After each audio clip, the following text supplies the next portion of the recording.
were scared and wanted to flee. However, as soon as they turned around, they were blocked by Chen Zhang and his gang. He ordered them to continue breaking the door, or they would die. To motivate the residents, the smart one with glasses said that now they have to kill Zhang Yi to avenge the neighbors he just killed. Besides, inside there's a fireplace and plenty of food. Encouraged, the residents grabbed a wooden log and continued trying to break down the door. Zhang Yi, after some time drinking wine, decides to help them. He took out his sound system, played action music, and said that this was to motivate them. Listening to the music and with more anger, 20 minutes later, the door was only scratched, and the guys were fainting from hunger and exhaustion. The residents, who didn't even know the door was made of steel, were puzzled. One of them goes there to inspect with a magnifying glass and says it's the same material as bank vaults. A door like this, not even a tank could knock down. Zhang Yi, on the other side of the door with his crossbow ready, only aimed well at the throat. The guy was agonizing there, and the other neighbors ran, shouting that he had weapons. Somehow, Zhang Yi hit the people who weren't even facing his door. The technology mysteries that, behind the door, Zhang Yi felt no guilt for it, just self-defense. The smarty with glasses who survived after calming down says he has a plan. The door is steel and thick, but the wall is still made of cement bricks. The neighbors seemed to understand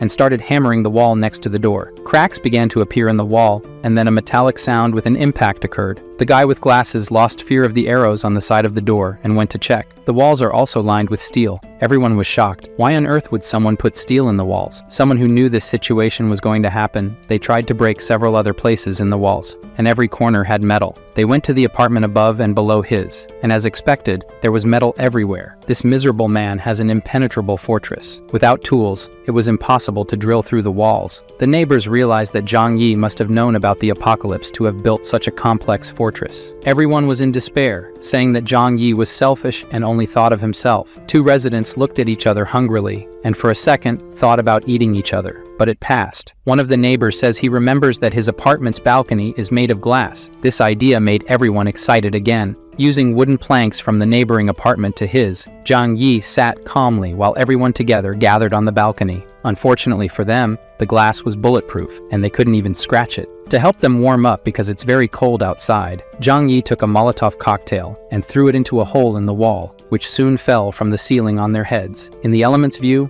it was 1 second of terror, and then many of pain, catching fire completely. In agony, he jumped from the balcony. The fire spread, and everyone else was also protected against the cold, while Zhang Yi watched everything. The others tried to go back to the apartment next door. However, the others didn't let them, for fear of burning themselves too. They fell off the planks, and any of those who didn't fall took the opportunity to warm up a little. After a while, the repentant residents returned to his balcony in front of the glass, begging for food. As in his past life, they ate. He doesn't even feel sorry for them. Hess shows them warm pasta to see them drooling. He even puts it on a table right in front of them. Zhang Yi then told them that for whoever brings Chen Zheng's head will receive food for a week. Hearing this, everyone looked eagerly at Chen Zheng in the neighboring apartment. Even those who were behind him heard Zhang Yi's words. Killing Chen Zheng means food and drink for a week. Chen Zheng even locked the door with everyone's gaze, but before he could get closer, his men and the gun in his hand stopped him. At this point, Zhang Yi put the reward notice in the owner's group. Anyone who could kill Chen Zheng would receive a week of food.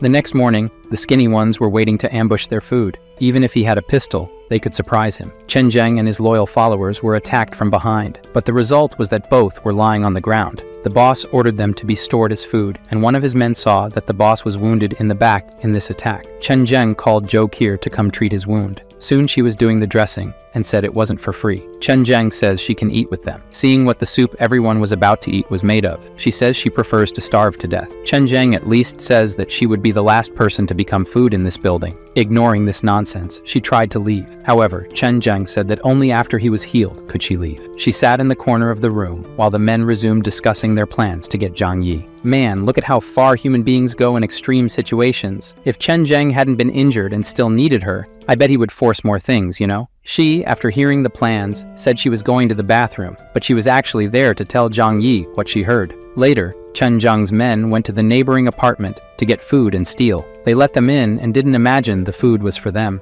With a blow to the head of the couple, they killed them, but to make sure, they hit more. Chen Zheng tells our doctor that he can't have predators around his house, as they might try to hunt him down. Joe Kier is starting to see how things are. In the house where the friends of the slutty Yu Qing are, they had to remove the arrows without any medicine. Everyone has serious infections. Maybe the cold is taking away some of the pain. Zhou Peng asks his cousin to try to convince Zhang Yi one more time, but she says it's useless. There's no way. Days go by, and Zhang Yi only eats and sees Chen Zheng afraid of being ambushed again. As he eats more and more, Zhang Yi calls Zhou Kier to ask about her situation. She says Chen Zheng went crazy. Everyone's food ran out. They're invading houses every day to kill everyone and search for food, besides keeping the dead for later. She hasn't eaten anything for days and asks if he can save her. He thinks for a moment that she's very useful for being a competent doctor. In the post-apocalyptic world, doctors are treasures. So, Zhang Yi says she can come to his house after doing one last thing. A while later, Zhou Peng goes to pound his door, desperate. He says his love, Yu Qing, is starving. He went to Zhang Yi's door, asking for food for the girl who used and rejected him.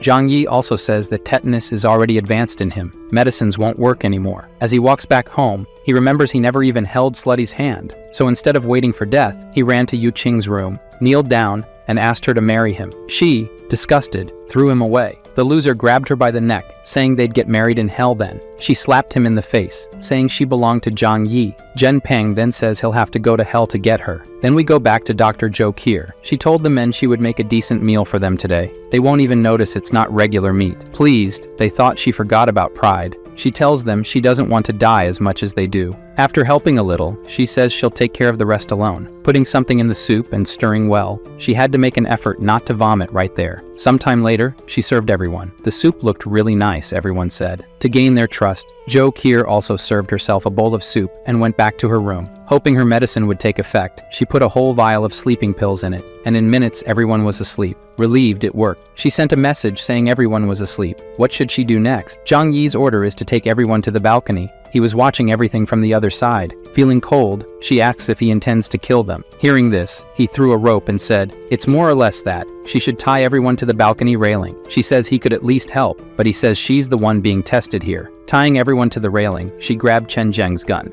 Worried, he warned her to remove the magazine and throw the gun at him. She even tried to bargain if she should trust him, but with the argument that it's her only choice. Zhou Kier obeyed and threw the gun at Zhang Yi. After receiving the gun, he examined it, confirming it was the same one Chen Zheng used. Then he went back to the room, grabbed a water hose, and from there, he threw water onto the balcony, without even warning Zhou Kier. She entered the apartment while the water was falling, and in a short time, Chen Zheng and everyone else woke up screaming. Looking at their hands and feet tied together, he realized he had been drugged. All he could do was curse Zhang Yi a few times. After a few sprays of water, Chen Zheng turned into a popsicle. Dr. Zhou Kier, too weak even to stand up, calls and says it's all done. After a few minutes, our beautiful doctor was at Zhang Yi's door, observing through the cameras. Even though everything has gone well so far, he wanted to make sure there were no risks. She should open the heavy door and enter while he pointed the gun. She finally entered and fell to the floor. Just the warmth inside the apartment was good enough. Approaching from behind, Zhang Yi says it's not over yet. He has to make sure they're not hiding anything from each other. He has to be sure of that, and she knows how to do it. Blushing, she knows what she has to do. Zhou Kier takes off everything and remains only in her underwear. Now that he can see she's not hiding anything,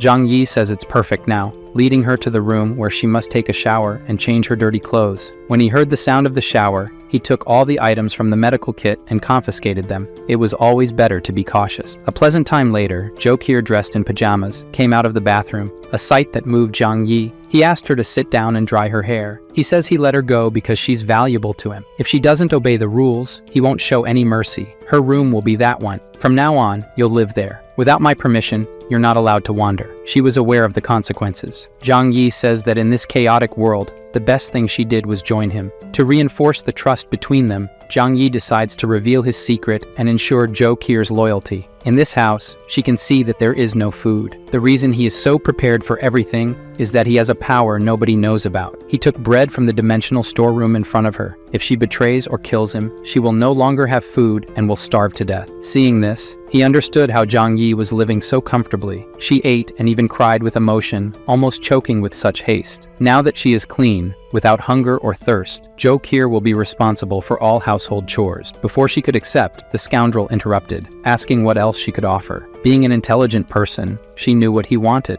Zhang Yi's eyes even widened with the sight. Besides companionship and help with the tasks, now they would be a couple. Like any couple, they would have their moment of exercise together, and our beautiful doctor, Jo-Kir, would have plenty of food. The next day, looking at Jo-Kir still sleeping, Zhang Yi says she must have been very tired from last night. Having a woman around when they can't leave the house anymore is very pleasant. She dressed and they went to have breakfast, a life with more luxury than before the apocalypse. Zhang Yi threw one of the special cold coats to her. Going outside, Zhang Yi said she still has work to do. He handed her the baseball bat, even though she helped freeze the guys outside. Now Jo-Kir must go there and destroy the frozen bodies, without explaining why she went there without hesitation and started to bash the popsicles. Meanwhile, Zhang Yi filmed all the hard work of the doctor. Not caring about being filmed, she continued to hammer. The purpose of the recording was to send it to the residents group and show everyone that Chen Zheng, the guy who was terrorizing everyone, is now in pieces. The people in their homes didn't even think to criticize or ask why the doctor was there. They just praised and celebrated. Pleased with how things turned out, Zhang Yi received a call from Yu Qing. Zhang Yi says he didn't know she was still alive. The girl with a crazy look says she heard about Chen Zheng's death and is now ready to be his woman, and that he must be with Jo-Kir because he thought she was dead. Her friends behind her were ready to kill the girl, and they both heard the screams from the other side. Zhang Yi took advantage of this to mess with her mind even more, sending a picture of Jo-Kir saying that she was his fiancée.